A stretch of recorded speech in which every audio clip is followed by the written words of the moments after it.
কি ব্যাপার, তুই বৃষ্টির মধ্যে না জানায়া হঠাৎ করে নসিন দিলি যে? কেরে না জানাই কি তোর অসুবিধা চালাইছি? অসুবিধা ফালাইবি কি লেগা? বালা দিনে তো আয়স না, তাই জিঙ্গাইলাম। অনেক ব্যস্ত থাই যে, এই কারণে সময় করে আইতে পারি না। আর 2 দিন ধরে তো অনেক পরিমাণের বৃষ্টি হইতেছে। ভাবলাম যে তুই ফিরিয়ে আসি, একটু নরসিং দিতে বেরে।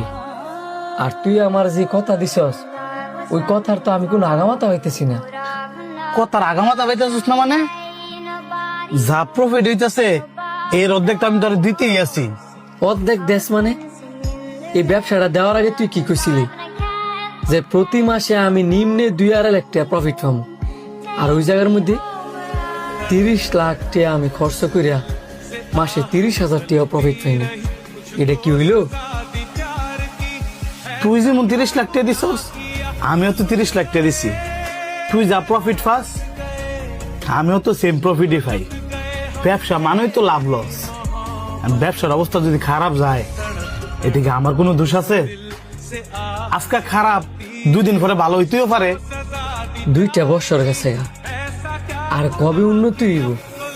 আর রেস্টুরেন্ট আমি যা দেখে গেছিলাম তাই আছে, রেস্টুরেন্টেরও কোনো উন্নতি হয়েছে না।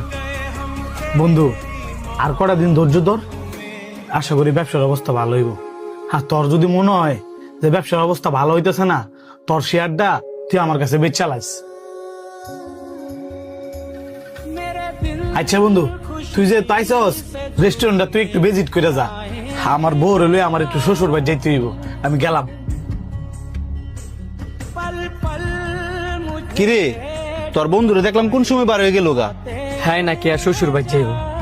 তোর দি মন খারাপ, আজকে কি প্রফিট কম দিছে নাকি? ওই আগের মতোই 30,000 টাকা এমনি দিলে আমি কেমনি চলবো? এত তো টিয়া খাটায়া মাত্রই কটা টিয়া? আমার মনে হয় নিশ্চয় কোনো গাবলা আছে। গাবলা? আমি তোরা যেটা যেটা কই তুই হিডেই শুন, কাছে আয়। এই ধরেন স্যার আপনাদের চা। শুনলাম তোমাদের রেস্টুরেন্টের অবস্থা নাকি ভালো না? ভালো না মানে? কে বললো স্যার? তুমি না কইলো আমরা জানি তোমার রেস্টুরেন্ট অবস্থা যে ভালো না। না